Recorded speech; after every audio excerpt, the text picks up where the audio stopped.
ተጫዋቾቼ ክብደት መለካት አለባቸው ሲሉ ፔፕ ጋርዲዮላ ተናግረዋል። አሰልጣኝ ፔፕ ጋርዲዮላ ተጫዋቾቹ ከገና በዓል ቀናት እረፍት ሲመለሱ ክብደታቸውን መለካት እንደሚገባቸው ተናግሯል። የማንቸስተር ሲቲው አሰልጣኝ ፔፕ ጋርዲዮላ ከተጫዋቾች ክብደት ጋር በተያያዘ አስተያየት የሰጡ ሲሆን አሁን ላይ ሁሉም ተጫዋቾች አስፈላጊው የክብደት መጠን ላይ ይገኛሉ ካሉ በኋላ ከገና በዓል በኋላ ሲመለሱ ክብደታቸውን አየዋለሁ የሚል አስተያየትም ሰጥቷል። ተጫዋቾች የፈለጉትን ምግብ መብላትና እንዲሁም ደግሞ መጠጥ መጠቀም ይችላሉ። ነገር ግን ሲመለሱ ምን ያህል ኪሎ ጨመሩ የሚለውን ለማየት በቦታው እገኛለሁ ሲሉ እንዲሁ ተጫዋቾቻቸውን እንዲጠነቀቁ ቀጭን ትዕዛዝ አስተላልፈዋል። አሰልጣኙ አክለው እንደተናገሩት ከሆነ አንድ ተጫዋች 3 ኪሎ ጨምሮ ቢመጣ ማንቸስተር ሲቲ ለዚህ ተጫዋች ቦታ የለውም እናስቀምጠዋለን ብለዋል። በእርግጥ ከኖቲንጋም ፎረስት ለምናደርገው ጨዋታ አንድ ተጫዋች ክብደቱን በተለይ 3 ኪሎ ግራም ጨምሮ የሚመለስ ከሆነ ወደ ኖቲንጋም ፎረስት አይጓዝም ሲሉ ውሳኔያቸውን አስተላልፏል።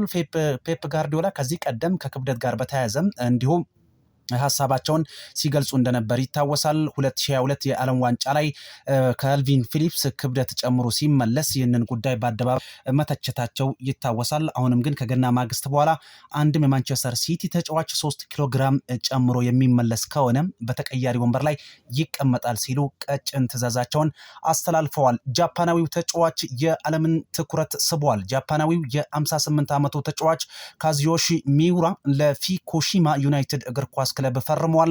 በ1986 የመጀመሪያ ፕሮፌሽናል ፊርሚያውን ለብራዚሉ ክለብ ሳንቶስ መፈረሙ ይታወሳል። ታዲያ ለበርካታ ዓመታትም በተለያዩ ክለቦች ሲጫወትም ቆይቷል። በ1994 የውድድር ዓመት ካዚዮሺ ሚውራ ለጣሊያኑ ክለብ ጄኖዋ በመፈረም የመጀመሪያ ጃፓናዊ ተጫዋችም ሆኗል። ካዚዮሺ ሚውራ በቀጣይ በ2026 ዕድሜው 59 የሚሞላ ተጫዋች ነው። አሁንም ግን በቀጣይ ሌላ ኮንትራት መፈረሙ አስገራሚ የሆነ መጥቷል። ይህም በህይወት ዘመኑ 41ኛው የውድድር ዓመት ሆኖ ተመዝግቦለታል። ካዚዮሺ ለሀገሩ ጃፓን በ89 ጨዋታዎች ተሰልፎ ሲጫወት 55 ግቦችንም ከመረብ አሳርፏል። በዚህ ዕድሜው አሁንም በእግር ኳስ ጨዋታ መቀጠሉ በርካቶችን እያስገረመ ይገኛል። 58 ላይ ደርሶ በዚህን ያክል ለመጫወት ፍላጎት ማሳደሩን እንዲሁም በሊግ ደረጃ መቀጠሉን የበርካቶችን ትኩረት የሳበ ጉዳይ ሆኗል።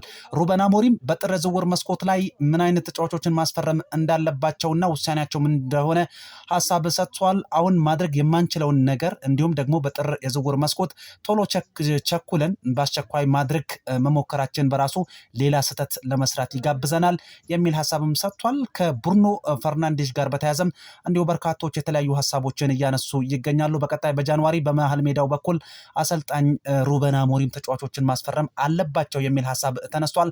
ከዚህ ጋር በተያያዘም እቅዳችንን እንቀጥላለን፣ ማንቸስተር ዩናይትድ ከየትኛውም ተጫዋች ይቀድማል የሚል ሀሳብ ሰጥቷል። ኮቢ ማይኖ ማንቸስተር ዩናይትድን በጃንዋሪ ጥር ዝውውር መስኮት ላይ መልቀቅ ይፈልጋል ተብሏል። ሞናኮ ጆሹዋ ዚርክዚን ለማስፈረም አሁን ላይ በውሰት የተቃረበ ክለብ ሆኗል። ማንቸስተር ዩናይትድ የብሩኖ ፈርናንዴዝን ጉዳት በተመለከተ ቀጣይ እንዲሁ ማንን ይመለከታል የሚሉ ጉዳዮች እየተነሱ ይገኛሉ። በአጠቃላይ ግን ሩበን አሞሪም በጥር ዝውውር መስኮት ማድረግ የምንችለውን ነገር ለማድረግ እንሞክራለን፣ ገና ከወዲሁ ግን ለመወሰን መቻኮል ሌላ ስህተት ውስጥ እንድንገባ ይጋብዘናል የሚል ሀሳብ ሰጥቷል። የ35ኛው የሞሮኮ አፍሪካ ዋንጫ ጨዋታዎች ቀጥለው ዛሬም ይካሄዳሉ። ትናንት ሞሮኮ ባስተናገደችው በዚሁ ጨዋታ ቆሞሮስን እንዲሁም 2-0 በሆነ ውጤት ማሸነፍም ችላለች። በዚህ ጨዋታ እጅግ አስደናቂ ትዕይንት የተመለከትንበት ጨዋታ ነበር።